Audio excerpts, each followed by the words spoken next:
네, 함께 말씀 보도록 하겠습니다. 다니엘 9장 17절부터 19절까지 말씀, 제가 봉독해 드리도록 하겠습니다. 내용 잘 헤아려 주시면 감사하겠습니다. 그러하온즉 우리 하나님이여, 지금 주의 종의 기도와 간구를 들으시고 주를 위하여 주의 얼굴빛을 주의 황폐한 성소에 비추시옵소서. 나의 하나님이여, 귀를 기울여 들으시며 눈을 떠서 우리의 황폐한 상황과 주의 이름으로 일컫는 성을 보옵소서.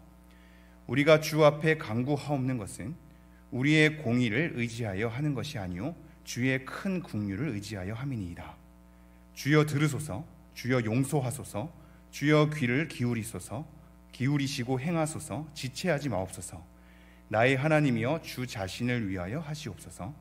이는 주의 성과 주의 백성이 주의 이름으로 일컫는 바 됨이니이다.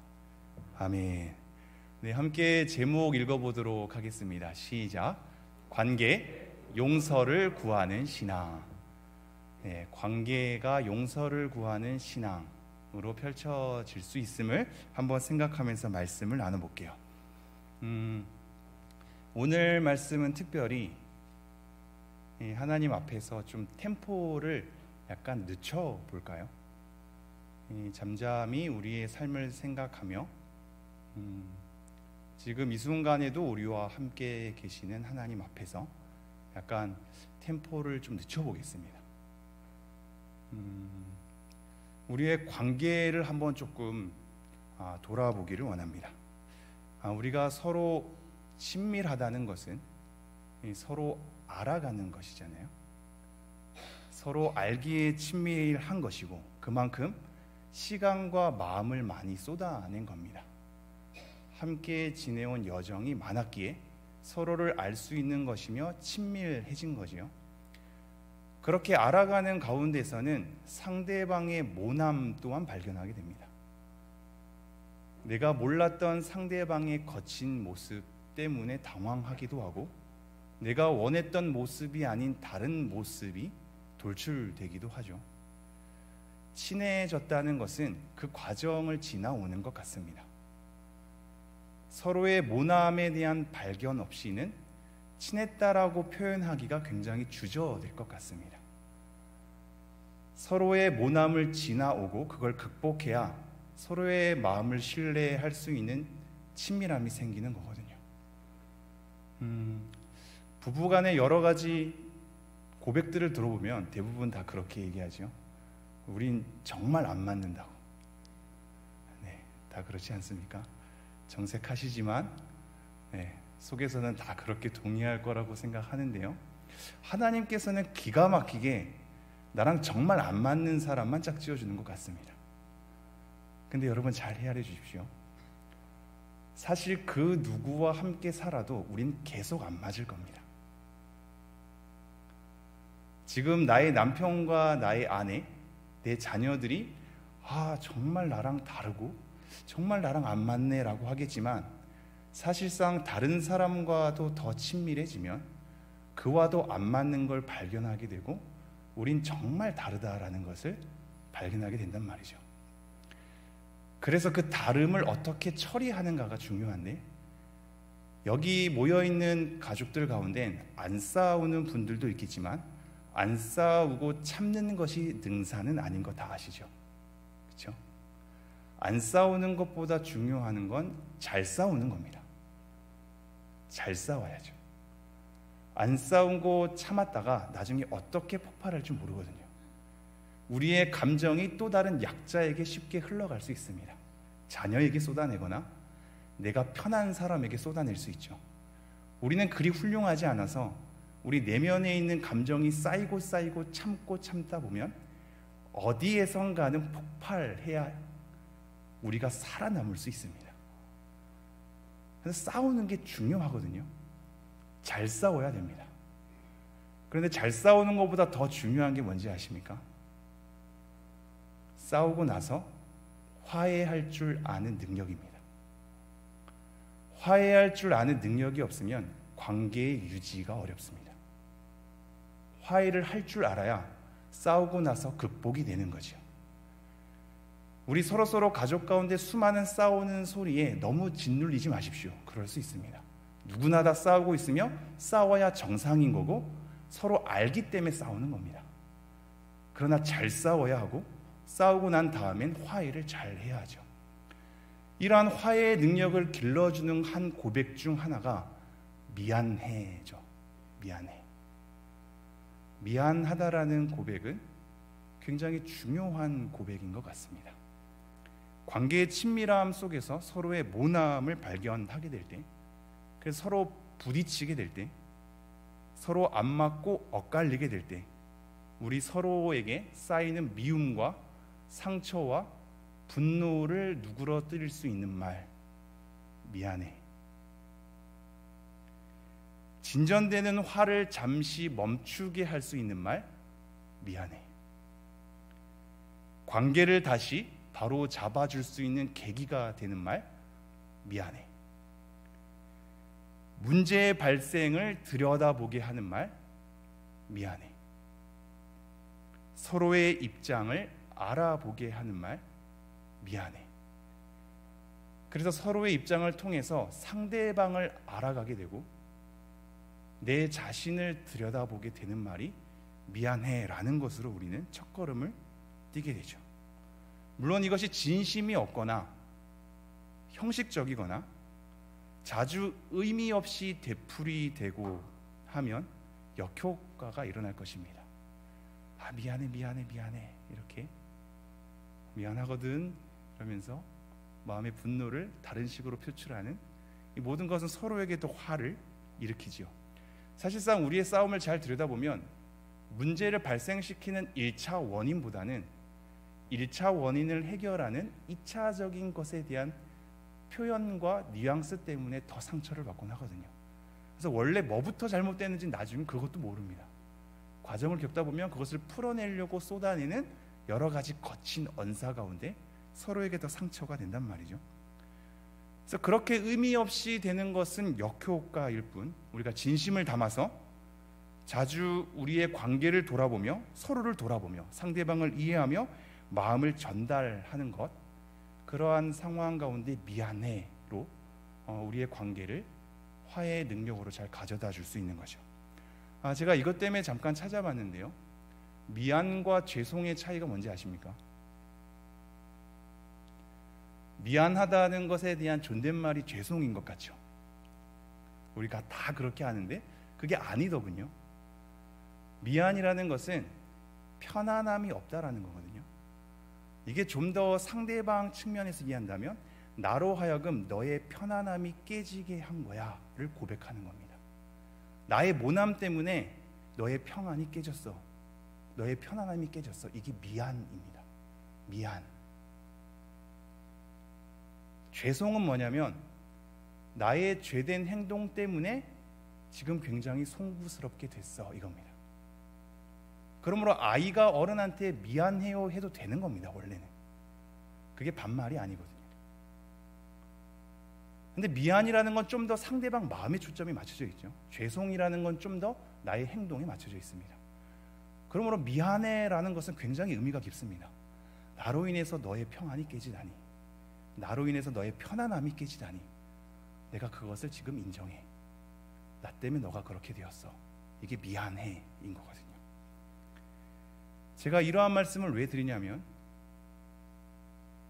우리의 서로의 관계가 하나님과의 관계와 연결되기 때문입니다. 우리가 사람들과 맺어지는 관계의 방식이 교묘하게 하나님과 연결되거든요. 그래서 하나님 사랑과 이웃 사랑은 뗄 수 없는 겁니다. 우리가 사람을 어떻게 사귀어 가는가, 어떻게 문제를 해결해 가는가, 어떻게 상대방의 입장을 고려하는가에 대한 나의 사귐의 방식이 하나님과 어떻게 관계를 누리는지에 대한 영향을 미친단 말이죠. 믿음은 관계라고 요즘에 계속 말씀드렸습니다. 하나님과 우리의 사귐이거든요. 지금 이 예배하는 것도 일방적으로 여러분이 쏟아내는 것만으로 속 시원함을 느끼는 것이 아니라 그건 어디 다른 데 가서도 느낄 수 있거든요. 다 쏟아내고 나서 속 시원하면 상담가에게 상담을 털어놓을 때도 느낄 수 있는 감정입니다. 하나님과 더불어 교제하는 거잖아요. 관계를 누리는 거거든요. 율법의 1차적인 목적도 우리의 죄를 깨닫게 하려 함입니다. 이것을 생각하면서 다니엘의 말씀을 살펴볼 때 다니엘 말씀 9장 1절이 이렇게 되어 있거든요. 9장 1절을 보면 다리오 왕이 다스렸던 해입니다. 근데 9장 2절에 다니엘이 책을 통해서 예레미야가 쓴 예레미야서를 통해서 연수를 깨달았는데 포로 귀환하는 것에 대한 70년의 연수를 깨달은 겁니다. 이때 다니엘의 나이가 80이 넘었거든요. 곧 몇 년 있으면 포로 귀환하는 시기인데 포로 귀환하는 시기 가운데 하나님의 심정을 지금 다니엘이 헤아리는 겁니다. 그래서 3절 내가 금식하며 베옷을 입고 죄를 덮어쓰고 주 하나님께 기도하며 간구하기를 결심한다 이렇게 나오고 있죠.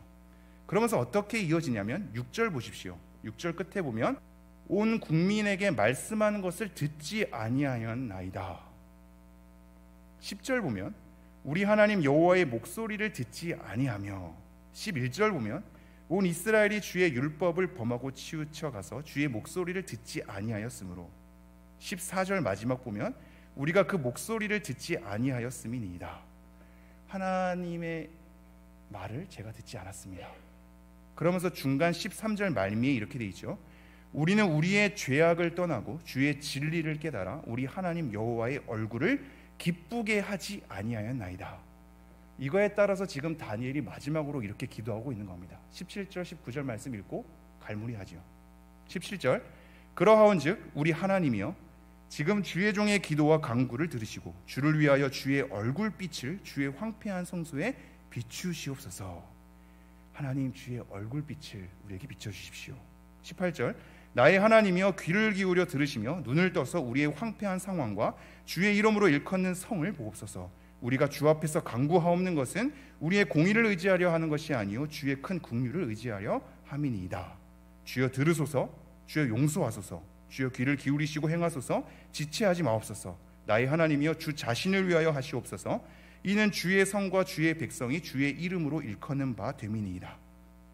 오늘 우리가 관계에는 용서를 구하는 신앙이라고 했습니다. 우리가 하나님을 관계하는 사람이라면 관계를 맺어가고 있고 하나님의 어떠함을 헤아릴 수 있는 신앙이 된다면 우리가 서로의 우리의 관계 속에서 친밀해져갈 때 오게 되는 우리의 모남 때문에 용서를 구하곤 하거든요. 미안해. 이게 하나님과의 관계에서도 있어야 하지 않을까요? 하나님 미안해요. 제 하루를 돌아보건대 하나님의 심정은 제가 잘 헤아리지 못했네요. 하나님 죄송해요. 이게 관계하는 것 아니겠습니까? 제가 지금 이러한 얘기를 하는 것은 단순한 회개를 위한 회개를 끄집어내기 위함이 아닙니다. 우리가 뭔가 부흥의 분위기를 만들기 위해서 소리 높여 회개를 부르짖자고 하는 것도 아닙니다. 억지로 분위기 속에서 핏대를 세워가며 외치자고 하는 것도 아닙니다. 단지 하나님의 관계 속에서 우리가 울지 않아도 소리치지 않아도 잔잔하게 소소하게 미안함을 건넬 수 있는 하나님을 생각하며 하나님과의 관계 속에서 하나님 앞에 선 나를 바라보며 우리를 사랑하시되 끝까지 사랑하시는, 우리는 늘 어그러지는데 늘 신실하신, 우리는 늘 악한 감정이 샘솟는데 선하고 인자하신, 이런 모난 우리를 기다리고 인내하시는, 모난 우리를 빚으시는, 우리의 머리털까지 다 세신 바 되는, 우리는 기도하면서 졸기도 하는데 우리를 지키시는 하나님께서는 졸지도 아니하시고 주무시지도 아니하시는, 오늘도 당신을 우리에게 알려주시고 기다려주시고 참아주시는, 그리고 우리에게 가르쳐주시는 이런 하나님 앞에 우리가 관계로서 서길 원합니다. 하나님, 이런 하나님인데 너무 미안해요. 제가 제 마음 쏟아내는 것만 1순위고 제 상황을 토로하면서 도와달라고 하는 것만 1순위고 여전히 하나님의 심정은 제가 헤아리지 못했네요. 여전히 하나님 앞에 얼굴 두껍게 요구하고 음성만 부리고 필요할 때만 찾고 상황이 어긋나면 심술 부리고 하나님 생각은 잘 하지도 않고 하나님의 음성을 들어보려고 하지도 않는, 잘못한 게 있음에도 불구하고 용서를 구하지도 않는. 그러나 여러분 잘 헤아려 주십시오. 하나님께서 받으실 영광을 다른 자에게 주기를 원하시지 않으시거든요. 우리로 하여금 관계를 통하여서 그가 나를 바라보게 하는 이 관계 속에서 나에게 돌려지는 영광의 자리를 그 어떤 자에게도 빼앗기를 원치 않으시는 분이거든요. 그래서 하나님은 질투하는 하나님이라고 소개하고 있습니다. 이게 가당키나 한 표현입니까? 질투는 상대방을 사랑하면 사랑할수록 갖게 되는 분노의 감정이거든요. 그러나 우리의 질투는 어긋난 분노의 감정이지만 하나님의 질투는 너무나 올바른 감정으로서 우리를 사랑하는 가운데 솟구치는 거란 말입니다. 질투하신답니다. 우리가 한눈 파는 것에 대해서 굉장히 속상해 하신답니다. 우리가 하나님의 마음을 헤아리지 못하는 것에 대해서 굉장히 마음 아파하신답니다. 질투하시는 하나님이라 그러죠. 그리고 우리의 목소리를 너무도 듣고 싶어 하시죠. 내 이름을 아시는 하나님께서 하나님의 손바닥에 나의 이름을 새기시고 나를 지명하여 부르시고 나를 택하신 분, 내가 너무 훌륭하지 않은데 나만의 인생의 걸음을 걷게 하시는 분, 그런 하나님 앞에, 그 은혜와 사랑 앞에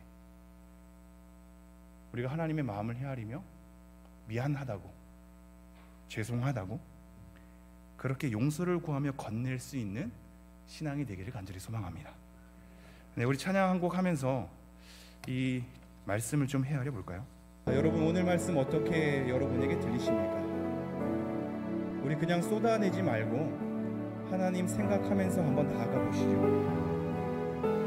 우리의 관계 가운데서도 미안해 라는 것이 진실하게 필요하듯이 하나님과의 관계에서도 그러지 않겠습니까?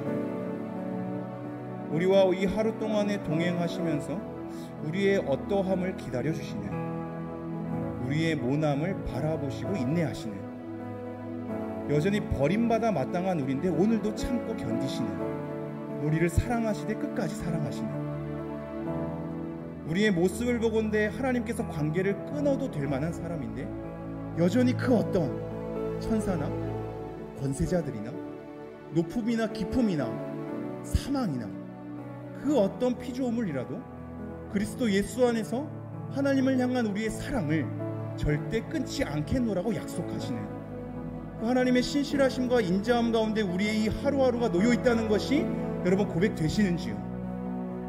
우리가 이 순간 하나님께 소리 높여서 회개하실 분들은 하고 잠잠하게 우리 일상을 돌아보면서 하나님 정말 그러하네요, 제가 하나님 생각을 조금도 안 했네요, 우리 아이들에게 호통칠 줄만 알고 하나님의 심정은 저는 전혀 느끼지 못했네요, 제가 왜 이렇게 무감각한지, 왜 이렇게 자꾸 이탈하는지, 잘해야겠다고 다짐하면서도 왜 이렇게 자주 잊어버리는지, 왜 우리는 자꾸 철이 없는지, 우리의 억울함만 하소하고 하나님의 입장은 전혀 헤아리지 않는지, 그런데도 하나님이 날 사랑하시니, 그런데도 오늘을 신실하게 일하시니, 그런데도 오늘도 선하고 하나님의 인자하심을 우리에게 보여주시니 우리가 정말 할 말이 없지 않습니까?